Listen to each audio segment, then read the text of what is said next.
സിദ്ധാർത്ഥൻ്റെ case കഴിഞ്ഞപ്പോൾ അവിടെ ഗവർണറുടെ സമയോചിതമായ ഇടപെടലുണ്ടായില്ലെങ്കിൽ അവിടെ ഒരു അന്വേഷണം നടക്കില്ലായിരുന്നു. കാരണം മുഖ്യമന്ത്രി ഉൾപ്പെടെ അവിടെ നടന്ന വിദ്യാർത്ഥികൾ നടത്തിയ സമരത്തിനെ ന്യായീകരിച്ച ഒരാളാണ്. അതുകൊണ്ടാണ് അക്രമം അവിടെ കൊലപാതകം, സിദ്ധാർത്ഥൻ്റെത് കൊലപാതകമാണെന്നുള്ള കാര്യത്തിൽ യാതൊരു സംശയം വേണ്ട.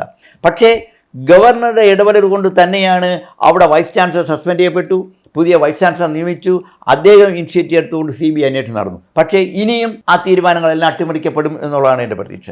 കാരണം ഇപ്പോൾ കുട്ടികളെ പരീക്ഷ എഴുതാൻ വരെ കോടതി അനുവദിച്ചിരിക്കുകയാണ്. അപ്പോൾ കേസ് ചാർജ് ചെയ്തതിൽ തന്നെ വീഴ്ചകളുണ്ടായിട്ടുണ്ട്.